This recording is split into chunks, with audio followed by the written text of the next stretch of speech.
Hallo Freunde der Werkstatt! Ich teste den Marstec Venus A nun schon seit 4 Monaten.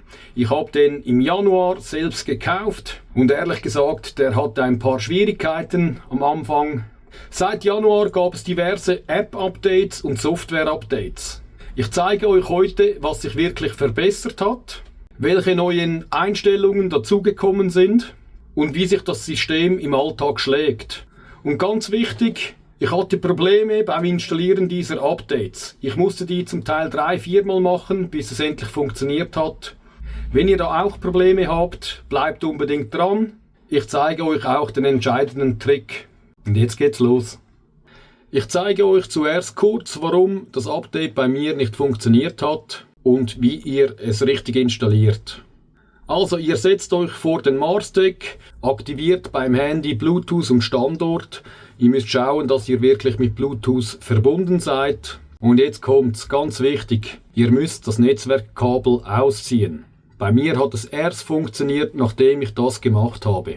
Dann könnt ihr das einfach installieren, das Telefon 10 Minuten in Ruhe lassen und vor allem nichts drücken.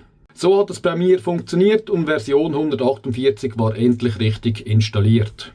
Wichtig, nach dem Update sind all eure Einstellungen weg. Also ihr müsst neue Zeitpläne machen, die Einspeisung wieder aktivieren und auch euer CT, also das Smart Meter, müsst ihr neu auswählen und dann hier wieder auf Autodiagnose drücken. Ich habe übrigens schon 2 Videos über den Marstec Venus A gemacht, könnt ihr hier sehen auf meinem Kanal, Teil 1 und Teil 2, wo ich auch alle Probleme anspreche. Gut, was hat sich geändert seit all diesen Updates? Es gab mehrere App-Versionen-Updates und mehrere Software-Updates. Das erste, was auffällt, die Oberfläche sieht ein bisschen anders aus. So sah es früher aus. Dann können wir hier in der Statistik endlich den SOC sehen. Das ist der Ladezustand der Batterie, hier die blaue Linie. Das konnte man vorher nicht sehen. Finde ich auch grafisch von Marstec sehr schön gelöst. Dann könnt ihr in den Einstellungen endlich auch einstellen, wie weit das die Batterie entladen darf. Das könnt ihr mit diesem Schieberegler einstellen. Dann seit der Version V148 haben wir hier die Einstellmöglichkeit auf 1500 Watt. Da war vorher 1200 Watt. Hier natürlich aufpassen, 800 Watt sind erlaubt. Alles andere muss von einem Elektriker angeschlossen werden, denn unter Umständen, wenn ihr da zu viele Geräte im gleichen Stromkreis habt, dann kann es auch anfangen zu brennen. Deshalb hier aufgepasst, macht ein Elektriker.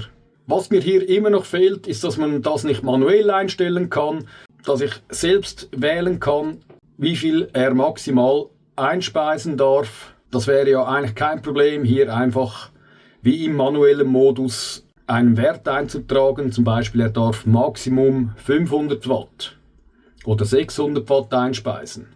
Dann wäre es zum Beispiel auch in der Schweiz erlaubt, denn wir haben nur 600 Watt, die wir maximal einspeisen dürfen.